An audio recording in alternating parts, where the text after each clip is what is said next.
dzień dobry, cześć. Fajnie, że znowu zajrzałaś albo zajrzałeś na mój kanał.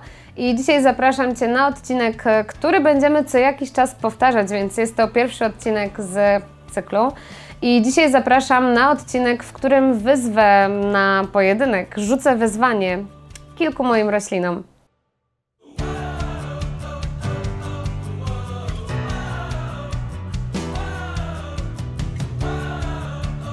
I na początku nakreślę tło, dzięki któremu wpadł mi do głowy pomysł na ten odcinek. Mianowicie ostatnio nagle dojrzałam, że jedna z moich roślin podjęła wzrost i to była jedna z choi, którą dzisiaj zobaczycie. Ja wcześniej nie zauważyłam tego, że ona podjęła wzrost, że w ogóle rośnie. I zdałam sobie sprawę, że ja nie do końca zauważam, że moje rośliny rosną. Patrzę na nie codziennie, od rana do wieczora i czasem jest tak, że jak nie spojrzymy na coś z dystansu, to nie zauważymy tego, że coś się zmieniło, że jest jakaś różnica pomiędzy teraz a kiedyś. I też jest tak, że ja widzę, że te rośliny są większe tak ogólnie, ale nie potrafię powiedzieć, o ile liści dana roślina urosła powiedzmy w ostatnim roku. To też nie są jakieś super istotne informacje, to znaczy, no okej, może dla kogoś są, natomiast no to też nie są jakieś takie informacje, które ja muszę mieć. Ale zdałam sobie sprawę, że ja nie mam po prostu takiego materiału, do którego mogłabym przyrównać to, jak moje rośliny wyglądają teraz. I postanowiłam dlatego, że pokażę Wam 5 roślin, które co jakiś czas będziemy sobie ponownie oglądali i będziemy porównywali sobie, czy one rosną, czy one urosły, czy w ogóle coś się w nich zmienia. Mamy 4 małe rośliny i jedną dużą roślinę. Wydaje mi się, że zacznę od tej dużej, bo w niej dzisiaj, tuż przed nagraniem, zauważyłam, że coś się zaczyna dziać, więc w ramach takiej radości związanej z tą rośliną ona będzie pierwsza. I to jest Philodendron Plaumani citrus, którego już dobrze znacie.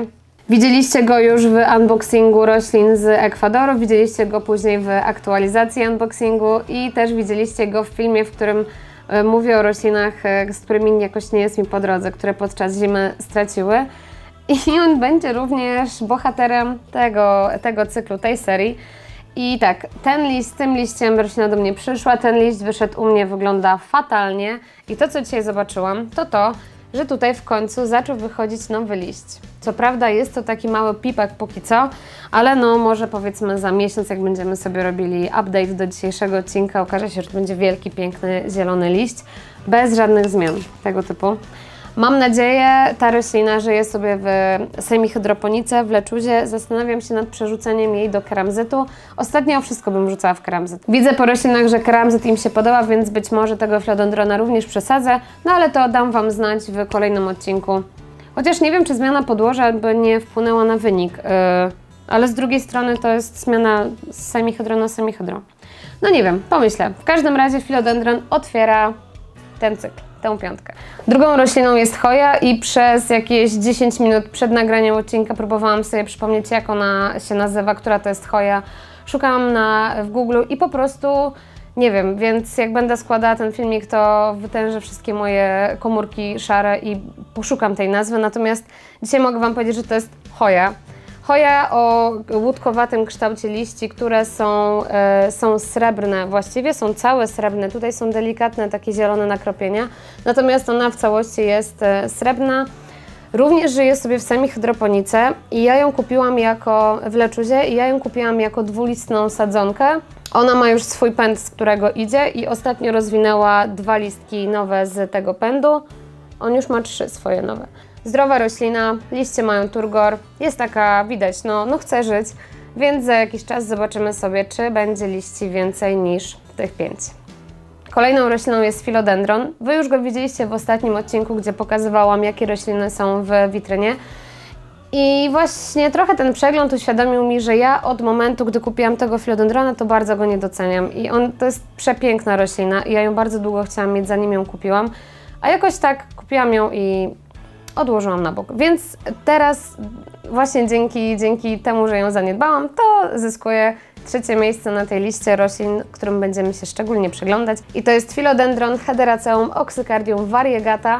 Tutaj jest jedna sadzonka, natomiast ona jest gęsta, jest ładnie rozbudowana. Idą tutaj cały czas nowe listki, to jest roślina rosnąca. To co, właśnie, bo dwie poprzednie rośliny żyją na wolności, jeszcze jedna roślina będzie żyła na wolności na parapecie, a ten filodendron będzie żył w witrynie, więc też od razu Wam mogę powiedzieć, że warunki w witrynie, jakie mi się utrzymują już od jakiegoś czasu, to około 23 stopni i około 65-70% wilgotności. Pewnie jak będzie cieplej na dworze, to również będzie cieplej w witrynie, ale przez najbliższy, powiedzmy, miesiąc chyba jakoś pogoda się szczególnie tak nie ociepli, tak wiecie, no nie będzie lata, więc te parametry pewnie się jakoś szczególnie nie zmienią, więc to tak z kronikarskiego obowiązku mówię Wam, jakie parametry w witrynie mam. I poświęćmy chwilę, żeby się przyjrzeć tej przepięknej roślinie. Kolejną rośliną jest również roślina, którą widzieliście w ostatnim odcinku z witrynki i to też będzie roślina, która w witrynie będzie żyła. Wcześniej widzieliście ją w towarzystwie innych roślin w kubeczku, nie miała swojego domu, była współlokatorem. Dzisiaj jest pełnoprawnym właścicielem domku jednorodzinnego i to jest Scindapsus Jade Satin Variegata, roślina, o której absolutnie marzyłam. Ma przepiękną osłonkę z Bloomingville'a, którą bardzo lubię i już dawno nic w niej nie było, czekała na swoją roślinę, no i jest. I to jest Scindapsus, który ma bardzo ładne korzenie, bo kupiłam go jako sadzonkę ciętą, on w mchu się bardzo chętnie ukorzenił. Nie ma jeszcze swojego stożka wzrostu. Ostatnio w tym odcinku z witrynki mówiłam, że chyba wszystkie rośliny z tego kubeczka, gdzie były Scindapsusy, mają ten stożek wzrostu, ale się pomyliłam. Dzisiaj się przyjrzałam i ten Scindapsus tego stożka jeszcze nie ma. Jakby dzięki temu nasza podróż będzie się wydawała dużo ciekawsza, ponieważ w tej roślinie czekamy w ogóle na stożek. To jest z tych 5, na wszystkie rośliny się cieszę, ale na tego Scindapsusa chyba najbardziej. Bardzo czekam, aż wypuści swój stożek, swój pęd. Ostatnia roślina, last but not least, roślina właśnie dzięki której powstał ten odcinek, ponieważ to u niej zauważyłam, że coś się dzieje, coś zaczyna rosnąć. I to jest Hoya pimentelliana, kiedyś Cagayanensis. Hoja, o której Wam opowiadałam w momencie, jak przedstawiałam w zeszłym roku moją kolekcję hoi. Natomiast też tak wspomnę, że tę hoję kupiłam, nie wiem, czy rok temu w zimę, czy jakoś na jesieni. Na pewno kupiłam ją, jak było w miarę zimno.